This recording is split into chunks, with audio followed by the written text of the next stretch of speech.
Queridos, paz e graça, que honra! Hoje é um dia especial. Estamos aqui para mais uma pré-aula, para mais um dia na presença do Senhor, para mais um dia de estudo acadêmico e principalmente continuar honrando ao Senhor com a EBD, Escola Bíblica Dominical. Eu estou muito feliz por estar na lição de número 9. Hoje nós vamos falar sobre o milagre está em sua casa. É uma lição fantástica. Eu estudei essa lição em casa e vi muita coisa boa nessa lição. Vi muita coisa nova nessa lição.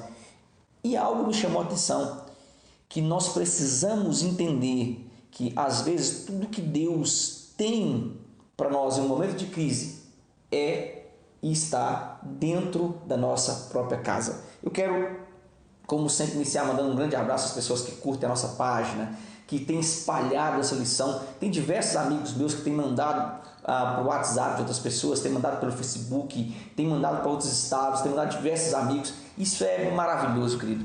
Nós precisamos noticiar a Escola Bíblica, nós precisamos falar a Escola Bíblica. Nós estamos aqui em Minas Gerais, Teófilo Otoni, direto da ADTO, Assembleia de Deus Ministério de Teófilo Otoni. É um grande prazer estar com vocês. Obrigado pela audiência, obrigado por tudo que vocês têm feito, pelas orações. Nós estamos aqui em consagração para que essa revista, para que esta aula seja bênção, para que pessoas sejam despertadas e conheçam no íntimo e no profundo o nosso Deus, que conheça Adonai no íntimo e no profundo. Hoje nós vamos falar sobre o milagre está em sua casa, lição de número 9. A leitura bíblica em classe está em 2 Reis 4, do versículo 1 ao versículo 7. Ligadinho em todo o tópico, ligadinho em cada lição. Nós lemos tópico a tópico, refletimos em cada tópico. Eu não costumo ler toda a revista ou comentar toda a revista lendo só a introdução, não. Eu gosto de ler partes por partes para que você possa circular, para que você possa levar para a sua sala, para que você possa selecionar textos, para que você possa marcar o seu pensamento abaixo do nosso pensamento ou colocar somente o seu pensamento dentro de algumas teses do que eu falei aqui e pegar tudo isso e fazer uma lição única para você distribuir. Durante a semana, antes da lição, mande mensagem no WhatsApp, querido, principalmente para os alunos que não têm ido à escola, que não têm frequentado. É o seu dever como professor fazer isso, ok? Hoje nós vamos falar sobre o milagre está em sua casa. Vamos contar um pouquinho da história de Eliseu, um pouquinho da história de Elias. Falamos de Elias, agora nós vamos falar de Eliseu e os milagres na vida de Eliseu. A introdução da nossa revista diz o seguinte: Deus concedeu a Eliseu autoridade espiritual para que ele pudesse suceder Elias. O seu ministério foi marcado por muitos milagres. Na lição de hoje, vamos estudar o milagre que Deus operou por intermédio do seu servo para salvar uma viúva e seus filhos de uma crise financeira. Querido, eu queria iniciar mandando um grande abraço aí para os meus amigos espalhados aí, Edson Lunardelli, ao Cláudio Epifânio, ao Mário Pires, ao Fernando Antônio Pereira, Fabiano Azevedo, a Terezinha Lança sempre está conosco, ao Reginaldo Silvio sempre está mandando scrap, Gilberto Gomes sempre deixado orações, ao Marcos Souza, a minha amiga Taine Corte, agora eu não errei o nome, ao evangelista Rafael e meu amigo Isaac aqui da DTO, ao Marcos Vinícius em Recife, lá no Pernambuco, terra longe, mas terra boa. Entenda uma coisa, nessa introdução, eu queria que você levasse para a sala de aula que a base, anote para você falar nessa introdução, ou copie, que está abaixo do nosso link aqui na nossa lição, que a base de todo o ministério, em primeiro lugar, sempre será Deus, sempre será Adonai. E em segundo lugar, é o pastor. Por que você está falando isso, pastor Elias? Entenda, querido.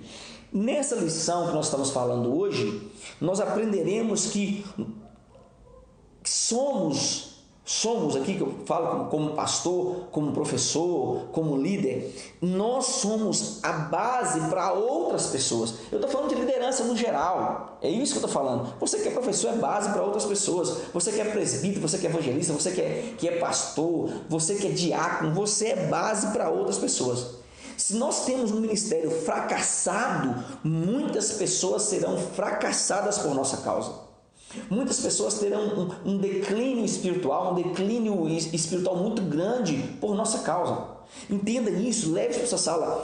Quando se tem uma igreja abençoada, nós notamos, nós vimos que o pastor traz consigo uma lição de vida muito grande, uma lição de vida enorme. Elias aqui, uma representação, e Elias ele deixou um legado para Eliseu de grande testemunho. Note que Elias deixou para Eliseu grandes milagres. Elias deixou para Eliseu um grande ato de fé e de confiança em Adonai. É interessante que todo esse legado que você está vivendo agora, tudo que você tem feito, tudo que você tem presenciado, tudo que você tem colaborado para o crescimento do reino de Adonai, a sua sala tem notado. A pergunta aqui que você deve deixar é: como está o seu legado na sua sala? Para você, pastor, eu pergunto: como está o seu legado para a igreja? Para você, presbítero, como está o seu legado para a noiva? Para você, diácono, como está o seu legado para os outros diáconos, aqueles que serão consagrados? Como está o seu legado?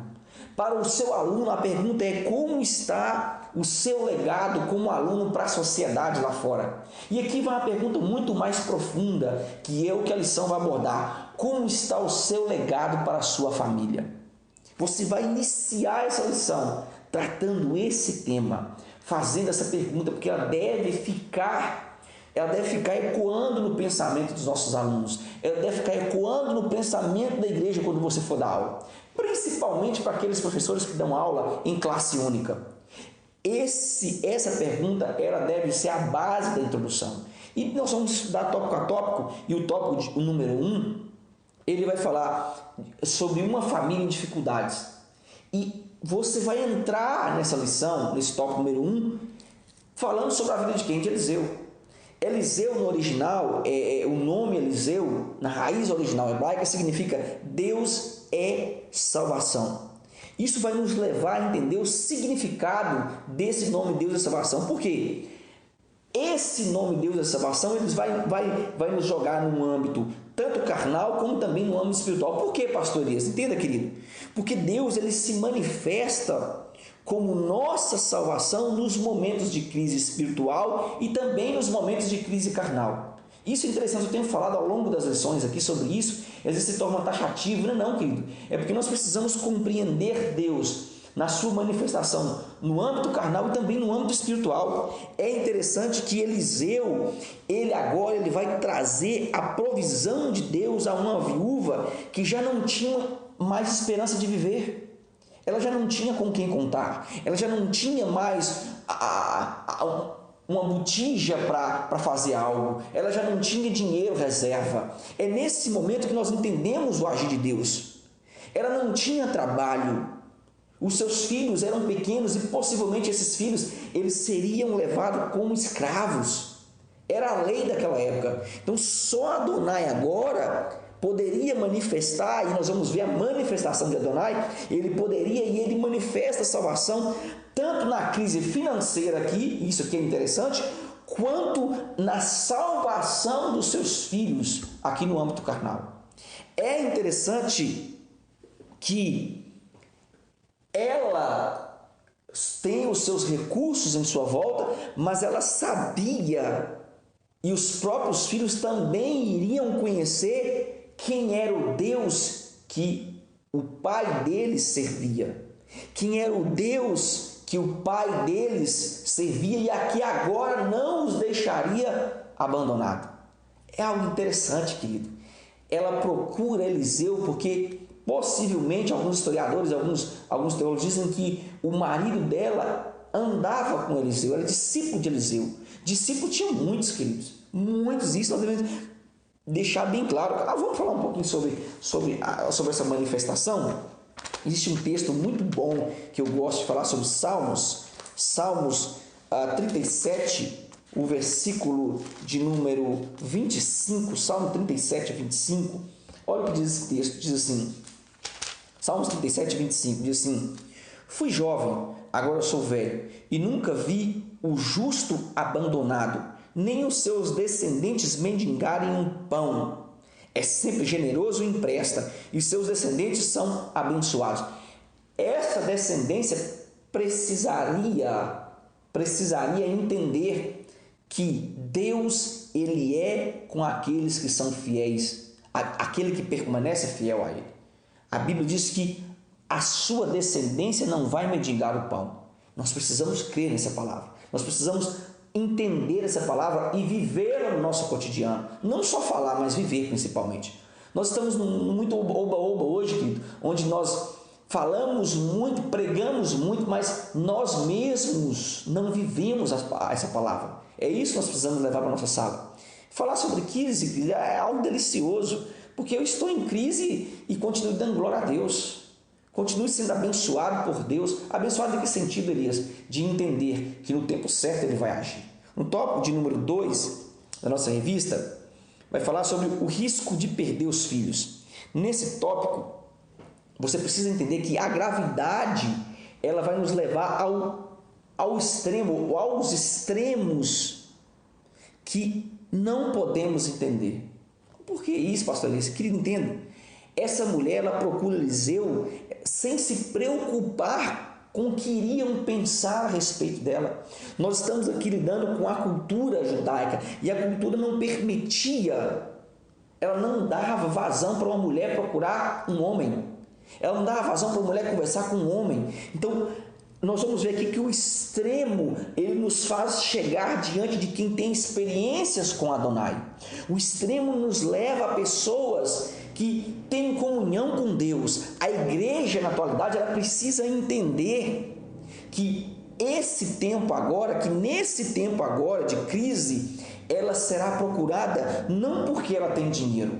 Ela será procurada não porque ela tem belos louvores. Ela será procurada não porque ela é aconchegante. Não é isso.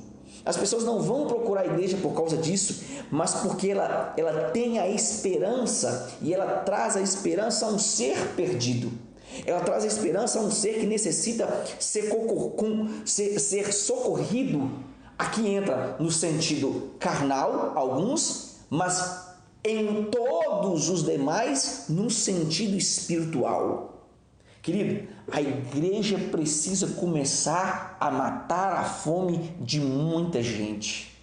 A igreja precisa entender que ela tem o pão da vida, que é Yeshua HaMashiach, Jesus Cristo Messias. É magnífico falar sobre isso. É magnífico entendermos qual é o propósito da igreja na terra. O tópico de número 3 é algo muito bom, e nesse tópico fala sobre a viuvez. Eu queria que você abrisse comigo um texto célebre para essa lição, um texto de extrema importância. Tiago vai falar sobre algo muito bom. Tiago 1, o versículo 27, você vai começar esse tópico de número 3, lendo Tiago 1, 27. Olha o que diz o texto, diz assim: a observância, eu estou na versão judaica aqui, eu queria que você entendesse isso. A observância religiosa que Deus, o Pai, considera pura e irrepreensível é esta. Olha que interessante. Então, a observância religiosa que Deus, o Pai, considera pura e irrepreensível é esta: cuidar dos órfãos e das viúvas em suas dificuldades e não se deixar contaminar pelo mundo. Esse texto, ele nos chama a atenção, e nós como igreja, nós como noiva, precisamos entender que é o dever da igreja, é o dever da noiva realizar obras que visem o sustento das pessoas em dificuldade. Não podemos nos acostumar em viver em situações de pobreza, ou ver alguém em situação de pobreza e seguir a nossa vida de correria como se nada tivesse acontecendo. A igreja ela está tão dormindo que ela está vendo pessoas com necessidade, mas se tornou normal. Aquelas fotos que nós vimos da África, aquelas fotos que nós vimos das pessoas em completa miséria, elas já não nos machucam mais, porque nós acostumamos. Você precisa olhar para isso e ser impactado, em entender que o seu dever, o nosso dever, e sua sala deve entender isso, é sentir o que nós chamamos aqui no original Splansansishomai, que é ter compaixão, é querer tomar o lugar daquela pessoa, é querer estar no lugar daquela pessoa e sentir o que ela está sentindo. A atualidade vivida por muitos membros é a representação de algumas igrejas que não têm a marca do evangelho genuíno. Olha, não tem a marca de um evangelho de salvação e não tem a marca de um evangelho onde o centro ainda é o Cristo e a marca de amor pelo próximo é que deve ser pregada. Muitas igrejas perderam essa essência, muitas igrejas perderam a estaca, a cruz do Calvário. Paulo diz que nós precisamos todos os dias sermos afligidos a ponto de olhar para essas coisas e enxergarmos Cristo no Calvário, enxergarmos a dor que ele sentiu por essas pessoas. Esse é o nosso dever. Essa é a visão de uma igreja que continua tendo o Cristo no centro, continua sendo cristocêntrica, continua sendo o alvo da comunhão. Querido, como eu recebo pessoas me perguntando sobre dízimo, e a minha resposta sempre é a mesma: contribua porque você faz com espontaneidade. Não existe base na lei. Se nós voltarmos para o Antigo Testamento, nós temos que aprender já. Se nós voltarmos para o Antigo Testamento, nós temos que seguir as mitzvot. Nós precisamos entender que o dízimo é uma contribuição onde eu, no estatuto, assino e concordo e colaboro para que o reino cresça, para que o reino seja propagado, para que almas sejam libertas, para que a Mishnah tenha o sustento, para que os pastores tenham sustento, as pessoas que estão à nossa volta tenham sustento. É isso que nós precisamos entender, é algo voluntário, não é obrigação. Ok? E siga o estatuto da sua igreja, não sei o que outras pessoas falam. É isso que deve ser falado na nossa sala. No tópico 2, fala Deus realiza milagres. Nesse tópico, Deus realiza milagres, algo me chamou a atenção. O subtópico fala a fé do profeta. Esse subtópico é muito interessante, que eu falei um dia desses aqui numa pré-aula, que ver o impossível, todos veem o impossível. Quantas pessoas nós já vimos curadas ao longo de anos na nossa igreja, ao longo de anos das cruzadas? Quantas pessoas nós vimos ser libertas das drogas, ser libertas da maldição? Então, ver o impossível todos veem, mas viver o impossível e ser parte do milagre, escute isso aqui, querido, é para poucos. É para poucos. Por quê? Quem vive os milagres precisa estar acima do ponto de vista humano. É profundo isso aqui. Eu estou falando altamente e espiritualmente. Isso que você deve entender. Eu notei que ao longo dessas lições, muitos professores caíram o índice de visualizações. Por quê? Porque essa lição ela precisa ser compreendida num nível espiritual, não só no nível carnal. Eu não posso falar aquilo que você quer ouvir. Entenda, eu preciso falar aquilo que Deus me mandou falar. E o que Deus me mandou falar, eu vou falar. Então, quem vive milagres precisa estar acima de um ponto de vista humano. Ele não deve olhar para as dificuldades. Olha, ele deve tapar os ouvidos para os incrédulos. E, acima de tudo, ele deve colocar a fé em ação. É o que nós chamamos de emuná. É viver aquilo que ninguém nunca viveu. Ele deve colocar a fé em ação. Por quê?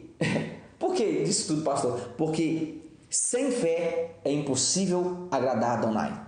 É a Bíblia quem diz isso. Sem fé é impossível agradar a Deus. Nós falamos tanto sobre isso. E por que nós não vivenciamos? Por que nós não vivemos? Por que nós não compreendemos?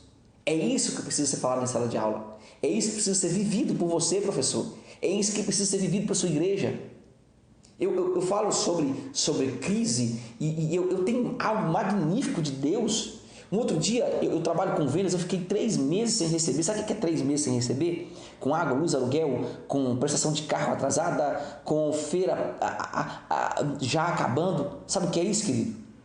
Eu não dependo da obra, eu não vivo da obra. Eu sou pastor porque eu amo, porque eu gosto. Eu não quero salário, eu não vivo por salário. Eu abstenho dessas coisas. E eu falei com Deus, eu vou ligar para uma pessoa.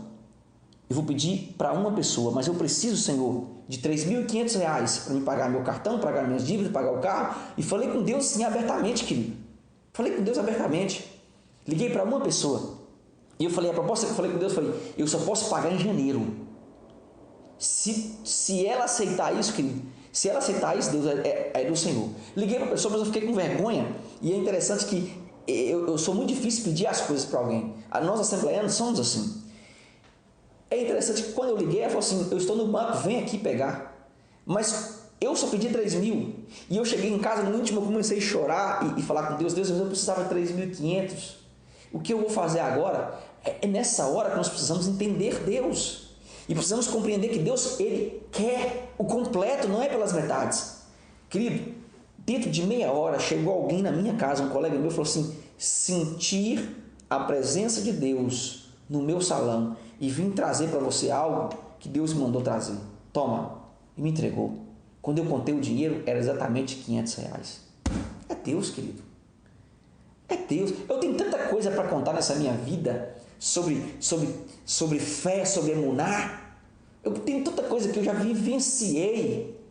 Então entenda, querido, ver o impossível, todos veem, agora viver o impossível e ser parte do milagre para poucos. Isso é coisa pequena diante do que já vivi, diante do que já testemunhei, diante do que Deus já fez comigo. Então, entenda, você precisa contar um pequeno trecho do que você já vivenciou para a sua sala. O tópico de número 2 desse item, na nossa revista, fala sobre a viúva procura Eliseu. Nesse tópico, nós precisamos entender que assim como agiu Eliseu, a igreja também deve agir do mesmo jeito. Por quê, pastor Elias? Querido, entenda, quando a igreja ou quando você é procurado, é um sinal que as pessoas esperam um milagre de quem pode fazer o milagre, ou seja, de quem conhece alguém que pode realizar o milagre, que é o próprio Deus. Então eles esperam no seu Deus, eles esperam em você. Não é que você vai realizar um milagre, mas é o Deus que você serve, ele pode realizar um milagre, ele é capaz de realizar um milagre. Então quem te procurou sabe que você tem experiências com Deus e, além de tudo, que o seu Deus é capaz de fazer algo enorme, algo impossível por intermédio de você. Olha que magnífico. As pessoas, quando procuram você, professor, é porque querem ouvir algo de Deus, não querem ouvir a psicologia humana. As pessoas, quando me procuram como pastor, não querem ouvir o psicólogo Elias. Não querem ouvir as experiências de Elias, não. Eles querem ouvir algo da parte de Deus. Eliseu, ele não despediu a mulher sem que primeiro ele entrasse na presença de Deus. Sabe qual é o nosso problema? Nós do primeiro não oramos para conversar com as pessoas, para dar uma resposta para a pessoa. Nós queremos colocar a nossa ação humana, e isso não vai acontecer, querido. A igreja, ela precisa entender que antes de todas as coisas, a primeira coisa está a atitude de oração. Porque a oração, ela é eficaz e ela tem os seus efeitos. Quer resposta de Deus? Vai para o joelho, querido. Quer resposta de Adonai? Busque no íntimo na madrugada, busque no íntimo durante a tarde, busque no íntimo durante a manhã. Tenha tempo para com Deus, O nosso Deus, ele opera milagres e ele quer manifestar a sua glória através de quem? Através de você e de mim. Nós somos os instrumentos de Deus para esse tempo. É isso que nós precisamos entender. No tópico de número 3 da nossa revista, fala sobre Deus utiliza aquilo que temos. Algo muito interessante. A pergunta é: o que temos para que Adonai possa nos fazer vencedores? Essa é a pergunta para a sala de aula. O que você tem para que Adonai te faça um vencedor? O grande problema da atualidade e da igreja da atualidade é que muitos irmãos ainda não decidiu o que ele quer ser. Tem gente que não decidiu o que quer ser na igreja, tem gente que não decidiu o que ele quer. Ele não decidiu o que ele quer desenvolver no nosso meio. Ele não para em nada, querido. Ele não tem objetivo, tanto no meio secular como também no mundo espiritual. Uma hora ele quer cantar, outra hora ele quer pregar. Uma hora ele está uma bênção, outra hora ele está desviado. Ele consegue um emprego hoje que era o emprego dos sonhos, era a vaga dos sonhos, e daí 2, 3 meses, ele mesmo diz que foi Satanás quem mandou aquele emprego. Querido, quando nós vamos entender, e nossa sala vai entender, os alunos vão entender, que Deus ele não tem compromisso com quem não tem certeza do que quer. É pesado, né? Deus manda falar, eu falo, querido. Quando você vai entender que Deus precisa que você se posicione como servo de Deus para Ele te usar como pregador. Quando você vai entender que Deus quer que você se posicione como levita para que Ele te use como levita. Quando você vai entender que Deus quer que você estude para que Ele te use como um grande professor. Para que Ele cumpra os desejos do seu coração. Posicione-se, querido. Tenha momentos em particular com Deus e foco naquilo que você quer. Você mesmo decidiu o que você quer, quando Deus vai te usar, se você não decidiu o que você quer. Essa é a grande enquete desse tópico número 3, ok? Saindo do subtópico 3 e entrando no tópico número 3, que fala sobre provisão na medida certa, algo me chamou a atenção nesse tópico número 3. Vai falar sobre preparação para receber o milagre. Querido, nós somos humanos e a nossa raiz adâmica, ela sempre quer conflitar com o mundo espiritual. Isso sempre vai acontecer. Então entenda, a preparação para uma vida próspera, isso deve ser falado, deve ser a fase mais importante em meio à crise. Anote isso aqui. A preparação para uma vida próspera deve ser a fase mais importante em meio à crise. Existem pessoas que já oraram tanto, já jejuaram tanto, que quando a bênção chega, ela diz assim, eu não merecia. Já viu isso? Buscou tanto, orou tanto, jejuou tanto, que ela disse assim, eu não merecia. Entenda, querido, uma coisa, a provisão de Adonai, ela é eminente para aqueles que já esperam. Ela é eminente para aqueles que já aguardam. Ela é eminente para aqueles que já fizeram planos com tudo o que Deus irá trazer em um tempo de escassez. Eu preciso ter fé. Já viu aquele desenhozinho Thundercat? Visão além do alcance? Eu preciso enxergar longe, querido. Josafá, quando ele sabia que iriam atacar Judá, lá em Crônicas, ele se prostra com o rosto em terra e primeiro ele se prostra, depois ele busca, depois ele adora, e quando ele coloca os homens para cantar, os levitas para cantar, ele já sabia que Deus ia dar vitória. Eu preciso entender isso.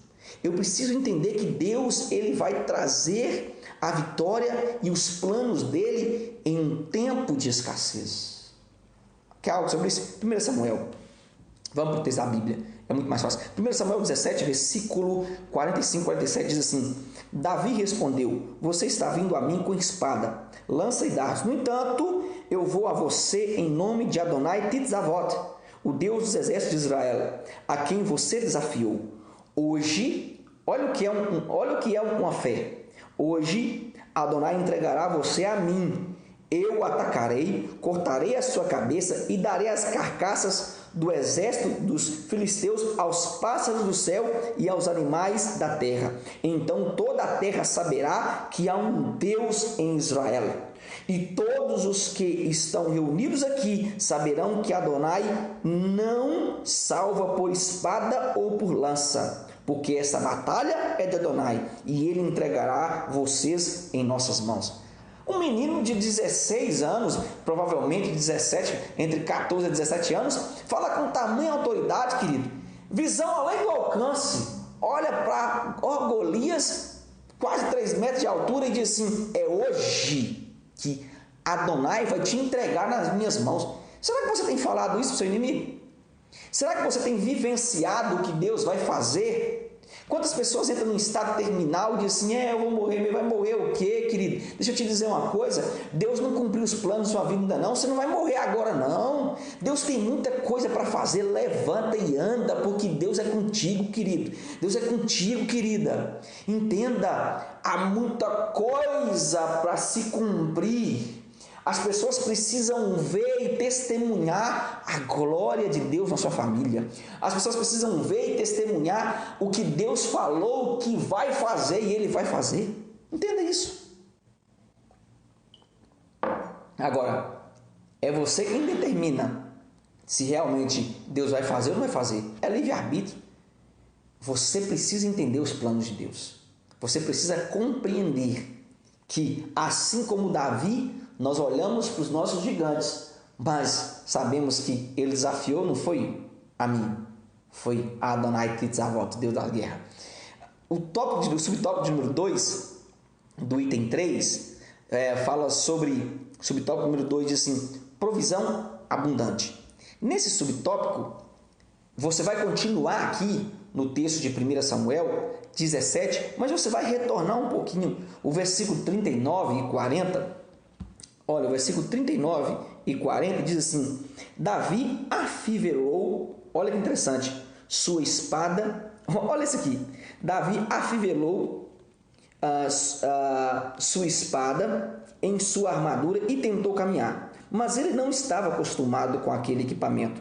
Então disse a Saul, eu não consigo me mover usando essas coisas, porque não estou acostumado a usá-las. Olha que interessante. Então tirou a armadura. No 40 diz assim, tomou o seu cajado em sua mão, pegou 5 pedras lisas do leito de um rio e colocou-as em sua bolsa de pastor de ovelhas, em sua algibeira. Em seguida, com a funda em sua mão, ele se aproximou do filisteu. Algo interessante nisso aqui, que eu queria que você levasse para a sua sala, que Deus, no original Adonai, Ele quer usar o que você tem de melhor para que você tenha lembrança sobre como o seu dom, sobre como o seu trabalho, sobre como a sua dedicação será lembrado por todos que estão à sua volta. Pare, querido, de usar armaduras dos outros. Para de pregar a pregação dos outros. Para de viver testemunho dos outros. Pare, querido, com isso. Entenda, pare de querer lutar com o que as outras pessoas estão colocando para você. Entenda, Deus quer usar o que você tem de melhor. Davi tinha uma funda. Davi era pastor de ovelha. O que você tem? O que você é? Qual é o seu objetivo? Em que lugar e como Deus pode te usar? Essa é a grande pergunta que nós devemos fazer. Olha, olhe para você agora e se enxergue como um soldado que maneje bem aquilo que lhe foi confiado, aquilo que lhe foi dado, aquilo que lhe foi proposto. Vença aquele do medo, quebre os obstáculos e vá além do que as pessoas esperam de você. Deixa eu te dizer uma coisa, você acha que na igreja esperavam grande coisa de mim? Você acha que na igreja esperam grande coisa de você? De maneira que nenhuma, querido. Não. Como diz o professor Elias aqui, as pessoas estão querendo que você seja envergonhado, mas não são as pessoas, é o próprio inimigo. Uma palavrinha breve, vá lamber sabão, querido. Entenda uma coisa, eu preciso entender que o meu ministério foi confiado pelo próprio Deus. E é Ele quem vai me utilizar à medida que Ele quer, aonde Ele quer, da maneira que Ele quer, para trazer e para fazer o nome dele ser glorificado em minha congregação. Todos glorificaram a Deus por causa de um menino e todos vão glorificar a Deus por sua causa. Todos vão enxergar o propósito de Deus através da sua vida. Eu vejo inúmeras pessoas falando assim, eu me levantei como professor por sua causa, professor Elias. Eu me levantei como professor através das suas videoaulas. O Senhor injetou em mim ânimo. Querido, dê injeção de ânimo nas pessoas. Você é a injeção de ânimo que Deus tem para essa geração que está aí tão cheia de conflito, tão perdida, tão voando, como diz o ditado, quando está voando, está fazendo cera, igual abelha. Então você é a injeção de ânimo para essa geração perdida. Então entenda, utilize o que você tem. Vença o inimigo com o que você tem, com o que você é. Pare de reclamar, pare de murmurar. Comece a louvar e a enxergar os planos de Deus através do seu ministério. Já o subtópico de número 3, ele fala sobre fé em ação. E fé em ação envolve muita coisa, querido, muita coisa. Fale nesse tópico para a sua sala que existem milagres que são para a manifestação da glória de Deus. Então, 1. Existem milagres que são para a manifestação da glória de Deus. 2. Existem milagres que são específicos para avivamento da igreja. 3. Outros são somente para vivenciarmos a resposta de Deus em nossas orações. 3 tipos e 3 etapas. Então, primeiro, para a manifestação da glória de Deus. Outros específicos para avivamento da igreja. Depois, para que nós vivenciamos e para nós vivenciarmos a resposta de Deus às nossas orações. Parece tão pequeno, mas tem dia que a gente olha e fala assim: Senhor, minha cabeça está doendo tanto. Então, a cabeça para de doer. Para quem está lá fora, é uma dor de cabeça, mas para você que vivenciou o milagre, foi algo estupendo, foi algo maravilhoso. Tem dia que você está sem sombrinha e começa a chover e fala assim: Senhor, já aconteceu comigo isso aqui. Senhor, não permita que a chuva caia até que eu chegue à igreja. E ela vem caindo, e você continua andando. Aí quando você entra na porta da igreja, a chuva desaba. Quando você, mas a chuva... Mas para você é um grande milagre. Para mim foi um grande milagre. São pequenos detalhes. Então isso é para a resposta das nossas orações. Ou seja, só você é quem deve vivenciá-los. Alguns milagres, quando contados, eles se tornam motivos de chacotas. É assim, querido. Para outras pessoas não foram milagres, mas para nós foi. Então, às vezes, os nossos milagres são pequenos e eles se tornam motivo de chacotas. Eles se tornam até loucura aos olhos das outras pessoas.